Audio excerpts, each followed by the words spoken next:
मित्रों नमस्कार।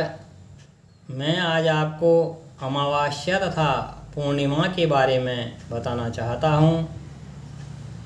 सभी भाई बहनों को इसकी जानकारी होनी चाहिए। अमावस्या वह तिथि है जब चंद्रमा पृथ्वी और सूर्य के बीच में होता है, जिससे चंद्रमा का प्रकाश पृथ्वी पर नहीं पहुँच पाता है।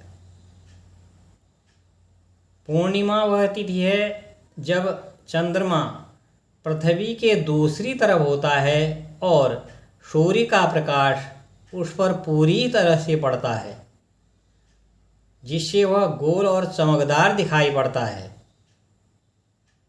अमावस्या को पितरों की पूजा के लिए शुभ माना जाता है।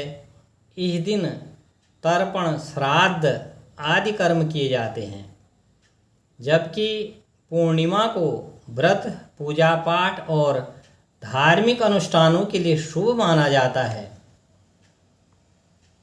अमावस्या तथा पूर्णिमा की कथा इस प्रकार है। एक राजा और रानी, जिनकी 2 बेटियां थीं, पूर्णिमा और अमावस्या। पूर्णिमा हमेशा पूजा पाठ करती थी और गाय की सेवा किया करती थी, जबकि अमावस्या को इन सब में कोई भी दिलचस्पी नहीं थी। राजा और रानी भी अमावस्या को ज़्यादा प्यार करते थे, लेकिन पूर्णिमा को वह प्यार नहीं करते थे, उसे नज़रअंदाज किया करते थे। जब दोनों बेटियों की शादी की बारी आई तो राजा ने पूर्णिमा का विवाह एक गरीब ब्राह्मण के घर में कर दिया और अमावस्या का विवाह एक अमीर घर में। पूर्णिमा ने अपने ससुराल में भी हमेशा पूजा पाठ और सेवा का काम किया, जबकि अमावस्या ने अपने मायके जैसा ही व्यवहार किया। एक दिन अमावस्या के घर में शिव पूजा तथा कीर्तन का आयोजन था और सभी गांव वालों को बुलाया गया, लेकिन पूर्णिमा को उसने नहीं बुलाया।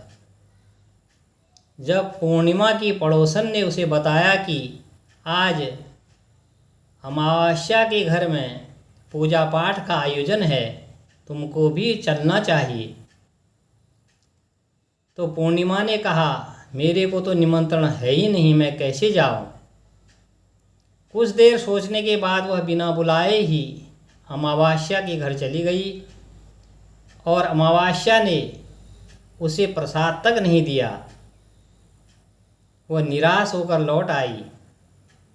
जब पूर्णिमा मायके लौटी तो उसने अपनी माँ को सारी बात बताई। उसके बाद अमावस्या भी मायके गई। उसको अपनी करनी का बड़ा पश्चाताप हुआ और उसने पूर्णिमा से माफ़ी मांगी। पूर्णिमा ने उसे माफ़ कर दिया और दोनों बहनों में प्रेम उत्पन्न हो गया और दोनों बहनें फिर से दोस्त बन गई। यह कहानी हमें यह सिखाती है कि हमें हमेशा दूसरों के साथ अच्छा व्यवहार करना चाहिए, किसी के साथ दुर्व्यवहार नहीं करना चाहिए, सदा प्रेम से रहना चाहिए। मित्रों, आपको अमावस्या तथा पूर्णिमा की कथा कैसी लगी? कृपया लाइक तथा सब्सक्राइब करें। पंडित मोहन जोशी, खटीमा।